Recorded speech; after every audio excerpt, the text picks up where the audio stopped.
Sa pag-aaral po natin ng Hebrews, ay binibigyang diin natin na ang Panginoong Hesus ay dakila, higit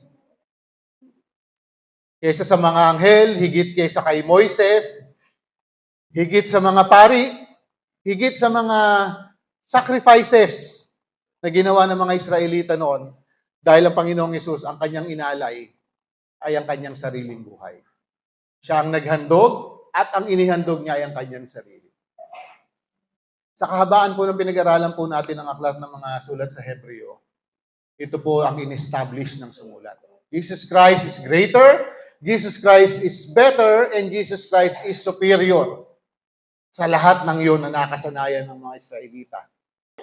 Ang title po ng ating mensahe ngayon ay ang Kahariang Hindi Mayayanig na mula sa Diyos. Mamaya po makita natin bakit ito ang title. Ito po yung ika-18 hanggang ika-29 na talata ng chapter 12 ng Hebrews. Okay. Ang nilalaman po nito ay dahil nga po sa mga naunan, mga nagdaan, kino-compare po nung sumulat na si Jesus Christ ay better. Dito naman po sa mga talata na ito, ang sumulat ay nagbibigay ng illustration ng dalawang bundok na may kinalaman sa kasaysayan ng bansang Israel at ng mga tao nito.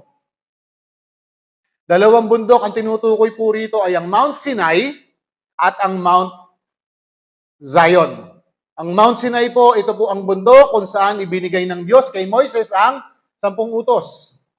At ang Mount Zion naman po, ito po ang lugar na tinatawag na City of David, kung nasaan naroon ang Jerusalem, at doon din po naganap ang pagkakapako ng Panginoong Hesus sa krus, na ibinigay niya ang kanyang buhay, siya namatay, inilibing at muling nabuhay sa ikatlong araw. Ang mga Israelita po ay nasanay po sa kanilang pamamaraan, daan-daang taon nilang ginagawa na kapag sila po ay nakakagawa ng kasalanan, sila po ay naghahandog ng hayop. Iwiwisik ang dugo at susunugin yung hayop bilang pagbabayad sa kanilang mga kasalanan. Minsan po, isang tao sa buong pamilya, maghahandog siya ng hayop para bayaran ng kanyang kasalanan. Kaparaanan po nila, hahawakan yung hayop na inosente. Hahawakan ng hayop, lumalabas na parang ipinapasa yung kanyang kasalanan doon sa hayop, at ang hayop na ito ang papatayin, ang hayop na ito ang magbabayad ng kasalanan ng tao na naghandog ng hayop. Yan po ang kanilang ginagawa. At minsan sa isang taon, ang ginagawa po ng punong pari ay nagbabayad po siya ng kasalanan ng buong bansang Israel. At sa pamamagitan pa rin po ng paghahandog ng hayop doon po sa dakong kabanal-banalan. Okay?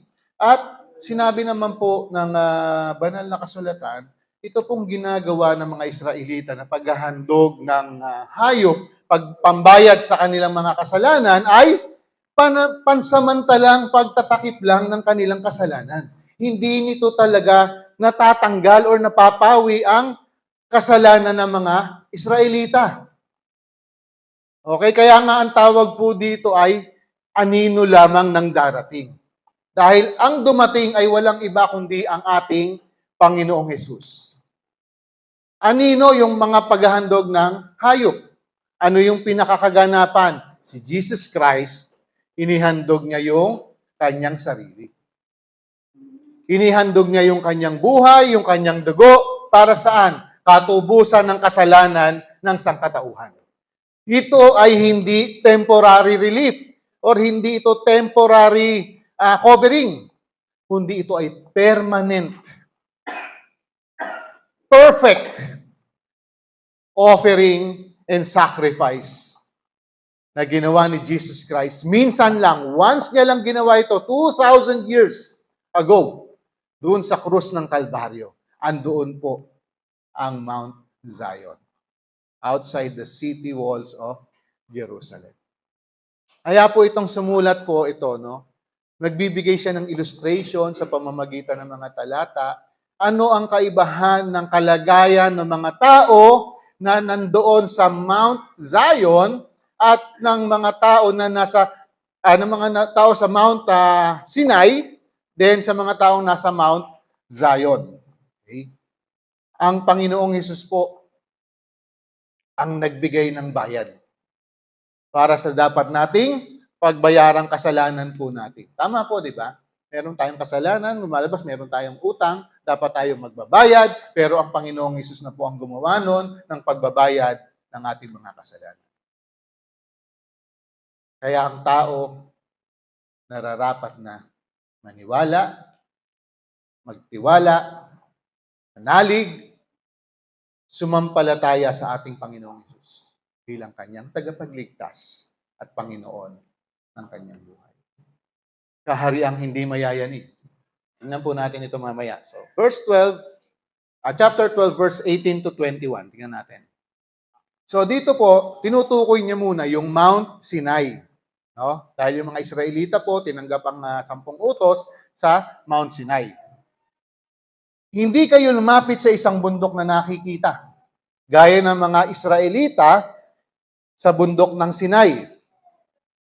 Ito'y may apoy na nagliliyab at nababalutan ng dilim at malakas na hangin. Doon ay may tunog ng turumpeta at tinig na nagsalita na ang tinig na iyon ay narinig ng mga tao. Nakiusap silang tumigil na iyon ng pagsasalita sa kanila sapagkat hindi nila matagalan ang utos na ito. Ang sino mang tumapak sa bundok kahit hayop ay babatuhin hanggang sa mamatay. Talagang nakakikilabot ang kanilang natatanaw. Kaya't pati si Moises ay nagsabing, nanginginig ako sa takot. Sobrang nakakatakot po yung eksena. Hindi ko po alam kung napanood ninyo nung bata pa kayo yung pelikulang Ten Commandments.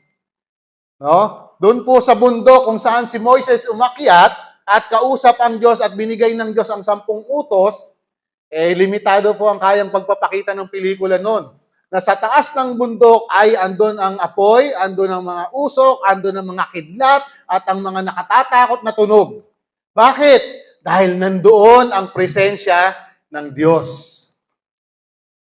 Humarap ang Diyos sa tao sa pamamagitan ng nakikita nila doon sa bundok ng Sinai. At sila'y natatakot.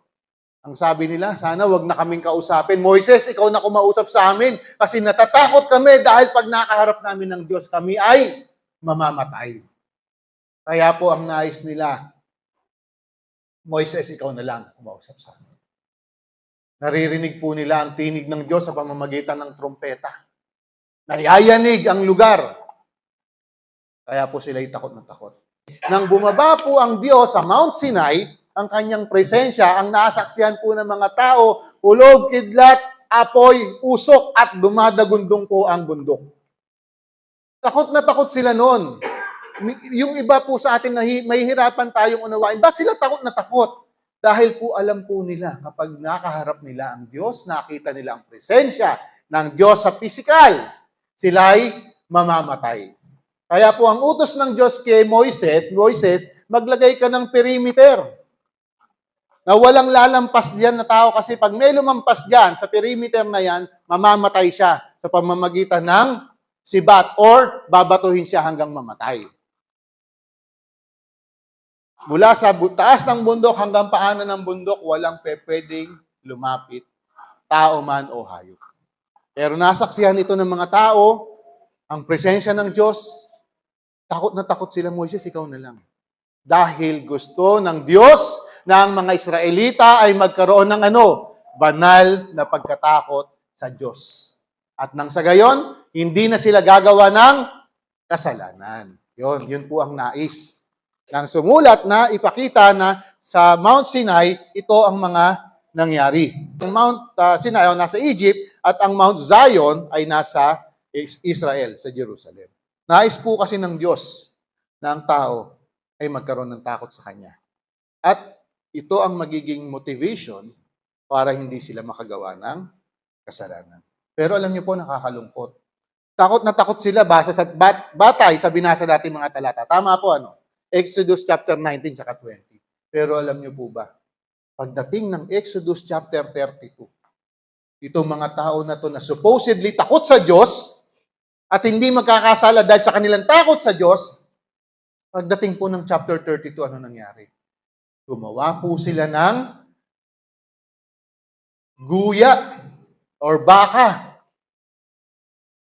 made of gold. Kasi ang tagal-tagal ni Moises sa taas ng bundok, feeling nila hindi na babalik. Kaya ang ginawa nila, Aaron, gawa mo kami ng rebultong guya. Ito ang mga ginto. Tinuna ng mga ginto, gumawa ng rebulto at yun ang kanilang sinamba. Alam niyo po mga kapatid, ang kasalanan po ng pagsamba sa Diyos-Diyosan ay kasuklam-suklam sa mata ng Diyos. Itong mga tao na to, nung ilang chapter lang nakakaraan, takot na takot sila eh. Pero after chapter 32, sinamba na nila yung Diyos-Diyosan as if parang hindi na sila natatakot sa Diyos. Alam niyo po, ganito po kasi yan eh. Yung external o yung mga panlabas na takot, na magiging dahilan para matakot ang tao sa Diyos para wag gumawa ng kasalanan, actually talaga, hindi po siya for good. Hindi siya permanente. Huhupa rin yung takot, mawawala rin yung pag-iwas sa gumawa ng kasalanan. Ebidensya po itong mga Israelita na to. Takot na takot sila, and yet, after ilang kabanata, ando na, gumawa na sila ng Diyos-Diyosan. Dito po yun, kung naalala nyo po, nung nanonood po kayo ng Ten Commandments, nung pagbaba ni Moises sa bundok, nakita niya, nagkakagulo yung mga tao. Yung mga Israelitang naiwan sa paanan ng bundok, gumawa ng rebultong ginto na guya or baka, at sinamba nila yon. Sa galit ni Moises po, ibinalibag niya yung Ten Commandments. Dahil dismayado siya sa ginawa ng mga tao. Nung una, sabi niyo, wag na kayong kausapin ng Diyos dahil takot na takot kayo. Oo, natakot kayo sa Diyos. Banal na pagkatakot para hindi kayo gumawa ng kasalanan. Pero ano nangyari? Pagkatapos ng kaunting panahon, eto na kayo, gumawa kayo ng sarili ninyong Diyos at yan ang iyong sinamba. Kasuklam-suklam sa Diyos ang kanilang ginawa. Yung transformation po nila, pansamantala lang, nung humupa na yung takot, bumalik na rin sila sa dati nila. Yan po ang naigagawa ng transformation from within. Sa puso. Paano magkakaroon ng transformation from within? Pagkakaroon ng relasyon or ugnayan sa Diyos. Kapag meron ka ng tunay na relasyon or ugnayan sa Diyos, ito'y tunay na makaiiwas ka na gumawa ng kasalanan. Bakit? Kasi nag-uumpisa sa iyong loob. Nag-uumpisa sa kaibuturan ng puso. Alam mo na ikay niligtas ng Diyos. Alam mo na ikay tinubos niya sa kaparusahan. Alam mo, minahal ka ng Diyos. Kaya ito yung magbubunsod na, bakit ko pa gagawin yung gusto ni Satanas? Ang Panginoong Hesus na ang nagligtas sa akin. Siya ang dapat kong sundin. Kaya hindi na nanaisin ng isang tao na nagkaroon ng ugnayan sa Diyos na mamuhay pa siya sa pagkakasala. So una, dito, pinakitang illustration ng sumulat na tayo ay hindi umakyat sa Sinai. Sino kausap niya? Mga mananampalataya ng Diyos. Kung maalala po ninyo, nung nagdaang linggo, ang utos sa kanila, huwag kayong makikiapid, huwag kayong magtatanim ng sama ng loob, mamuhay kayo ng may kabanalan, mamuhay kayo ng mapayapa, or live at peace with everyone. Yan ang gusto para sa isang tao na may ugnayan sa Diyos. Hindi ka na magtatanim ng sama ng loob. Hindi ka makikiapid. Mamumuhay ka ng may kabanalan. Tapos, nanaisin mo na wala kang kagalit or walang galit sa'yo, sa madaling sabi, sa lahat ng tao, you are at peace.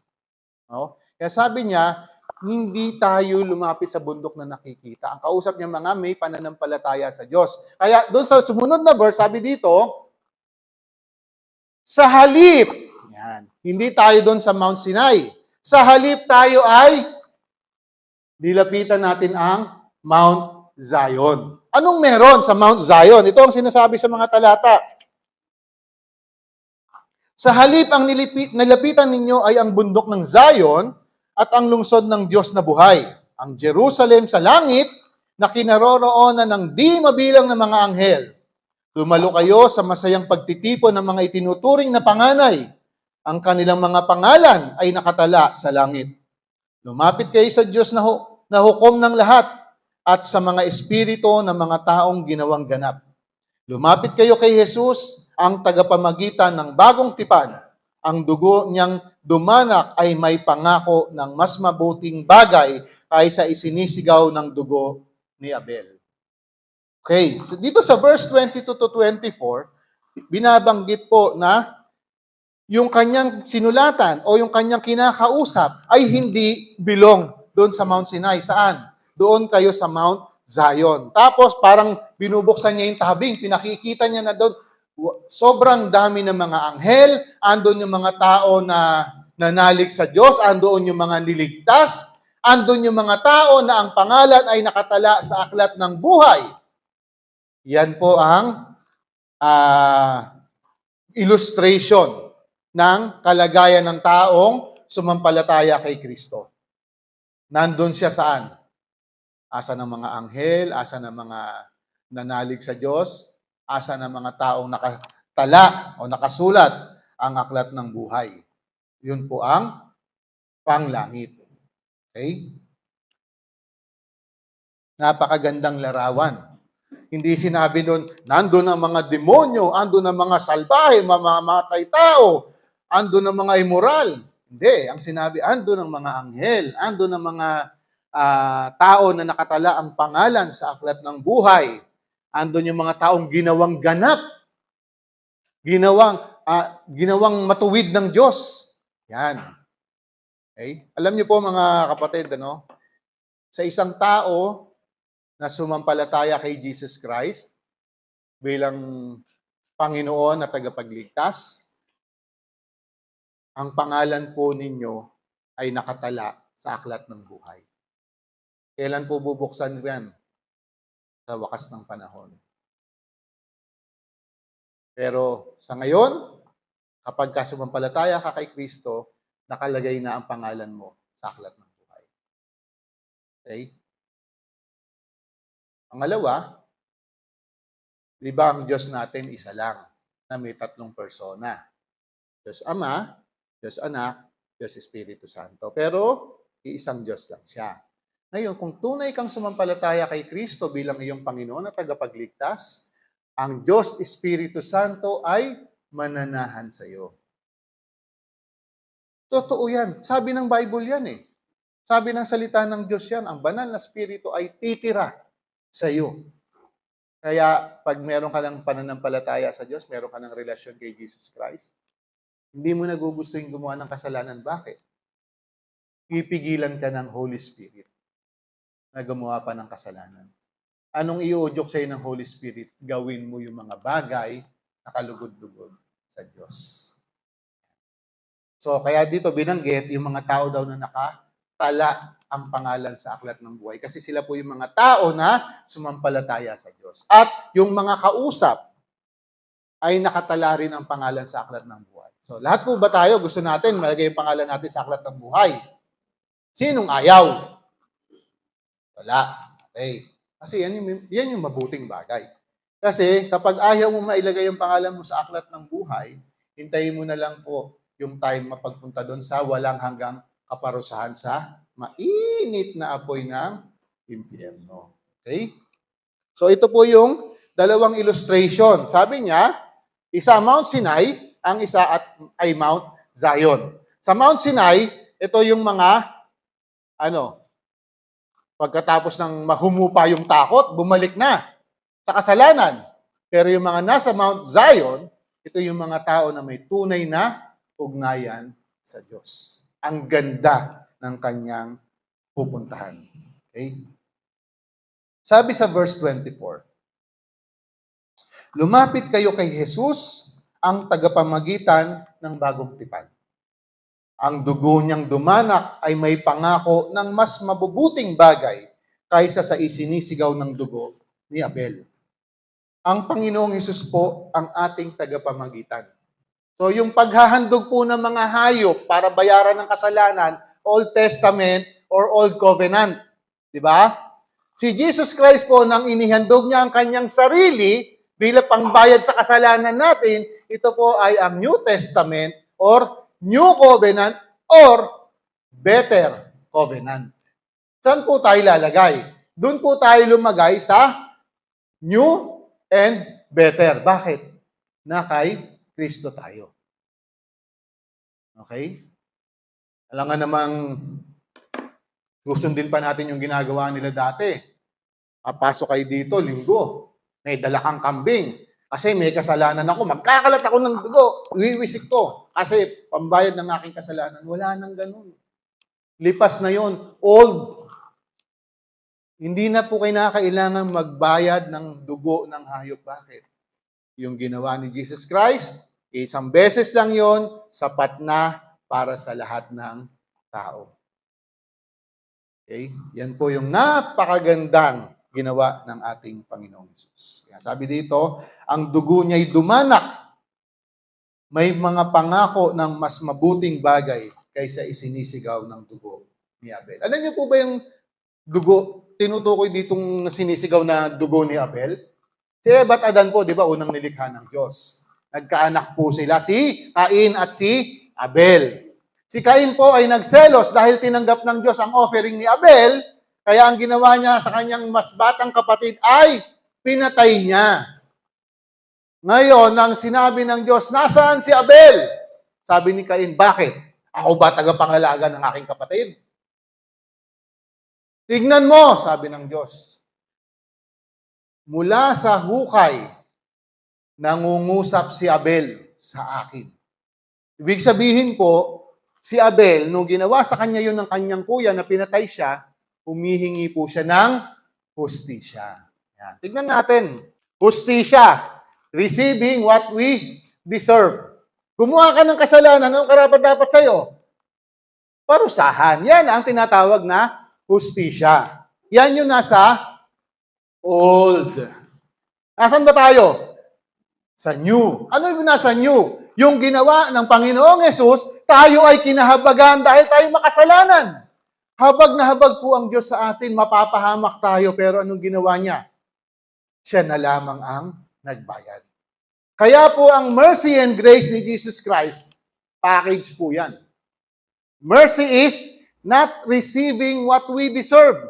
Naawa siya, kaya hindi niya binigay sa atin yung kaparusahan. Yun yun, di ba?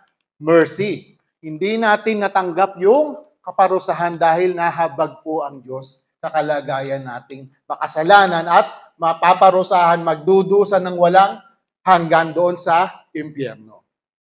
Ano yung kapackage niya? Siyempre, of course, pag sinabing grace, it's Jesus Christ. Ano naman yon? Receiving what we do not deserve. Ano yun? Kapatawaran.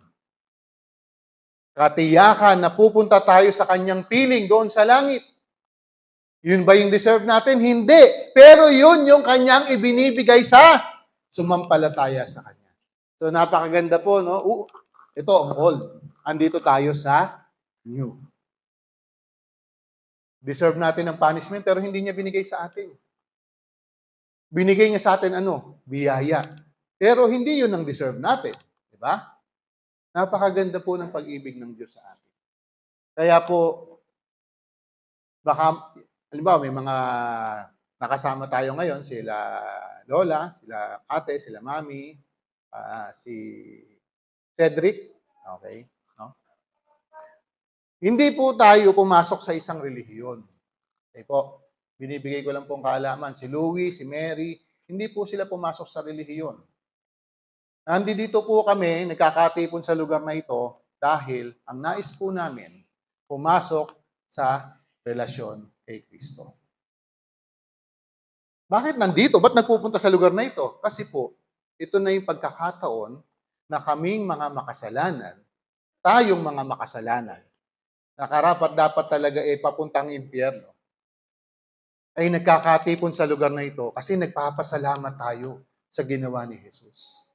Nagpupuri tayo kasi dapat sa atin, hinihintay na lang natin yung pagpuntang impyerno eh. Pero hindi na ganun ang kwento. Dahil nga sa kanyang habag at biyaya. Anong hinihintay natin? Yung binasa ko kanina, babalik ang Panginoon at isasama niya tayo kung saan siya naroroon. Kaya tayo nagkakatipon dito dahil nagpupurit, nagpapasalamat tayo sa ginawa ni Jesus sa buhay natin. Karapat-dapat ka bang kahabagan? Dapat ka bang mahalin? Hindi ka karapat-dapat sa anumang bagay. Pero dahil sa likas na pag-ibig ng Diyos sa atin, yan ang ginawa ni Kristo. Hindi po tayo pumasok sa relihiyon. Ang pinasok natin, relasyon sa Panginoong Hesus. Kanina, yung mga Israelita, takot na takot sila sa Diyos. Pero nung humupa yung takot, bumalik na sa pagkakasala. Pero kung ikaw, nagkaroon ka ng relasyon sa Panginoong Hesus, andun ang kagalakan. Kagalakang mabubuhay ka sa bawat araw na darating na alam mo, ang makapangyarihang Diyos, minahal ka ng labis. Ang gagawin mo ngayon, yung gusto ng Diyos sa buhay mo. Hindi yung gusto nung dati nating ginagawa. Sabi kasi ni Satanas, okay lang mag-cheat sa school. Ginagawa naman ng marami yan eh. Okay lang makiapid. Ginagawa naman ng marami yan eh. Okay lang magsugal. Ginagawa ng marami yan. Okay lang magbisyo. Ginagawa ng marami yan. Yan. Gustong-gusto ni Satanas yan.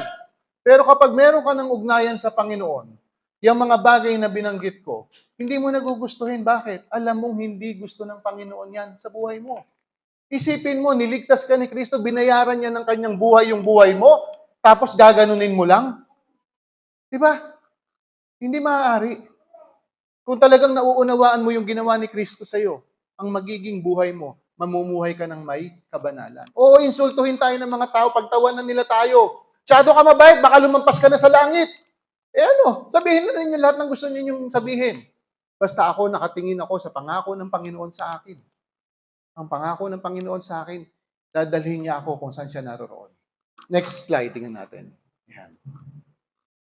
Yan po yung Mount Sinai, kung saan nandun natakot yung mga Israelita. Tapos later on, nung nawala na yung takot, nagkasala na ulit. At ito naman ang Zion. Sa Mount Sinai, ang mediator si Moses. Pero sa Mount Zion, ang ating mediator ay walang iba kundi ang ating Panginoong Jesus. Doon, ang ibabaw ang fear and terror. Pero sa Mount Zion, ano meron? Yung ginawa ni Jesus Christ dun sa cross.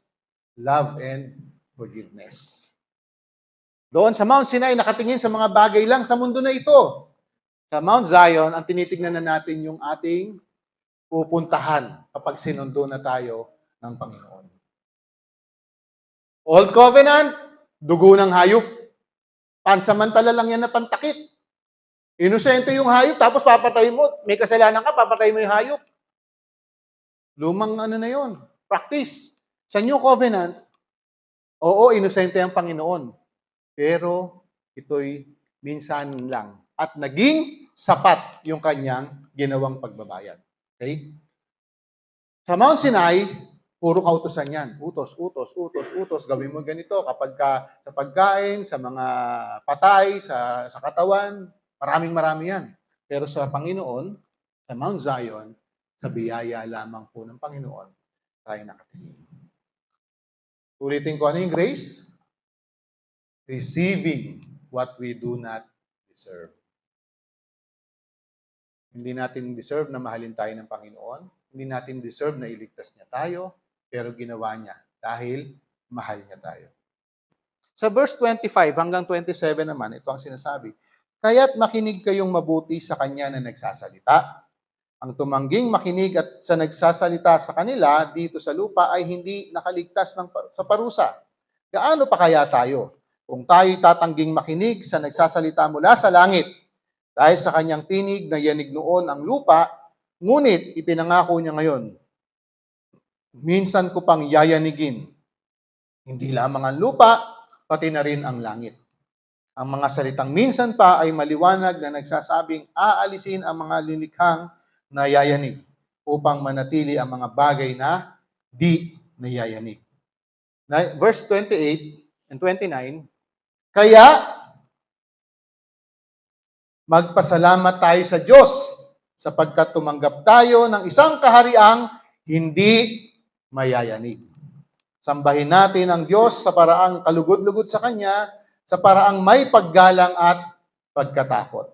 Sapagkat tunay nga na ang Diyos, ang ating Diyos ay parang apoy na nakakatupok. Kanina pinag-usapan natin yung ganda ng kalagayan mo kung nasa Mount Sinai, nasa Mount Zion ka. Kasi nasa biyaya ka ng Panginoon. Okay? Mas pipiliin mo nang gawin yung kalugod-lugod sa Diyos kesa yung gusto ng iyong laman. Pero sa kabila nun, andun pa rin po yung paalala sa atin. Kinakailangan talaga nating ipamuhay yung magandang kalagayan natin sa harapan ng Diyos. Bakit? Kasi may babala po dito. Sabihin na po natin, ikaw, nakakilala mo ang Panginoon. Naranasan mo ang kanyang kabutihan, ang kanyang pagmamahal, ang kanyang biyaya, pero umabot ka pa rin sa punto ng buhay mo na tinalikuran mo siya. Na bumalik ka sa pagiging makalaman, na bumalik ka sa pagiging makamundo. May babala po, may parusa. Kaya nakakatakot po ang mangyayari sa mga taong naranasan, na nalasap na nila ang kabutihan at pag-ibig ng Diyos, pero darating ng punto ng buhay nila na, ayoko na sa iyo, Lord. Masyado kang mabait eh. Hindi ko naman kaya maging masyadong mabait eh. Anong mangyayari? Babalik ka sa dati mong ginagawa. May babala. Nakakatakot. Okay? Tapos dito, sinabi dito, dahil sa kanyang tinig na yanig noon ng lupa. Diba, yung binasa ko kanina, no? Sa pagbaba ng Diyos sa Mount Sinai, nayanig ang lupa.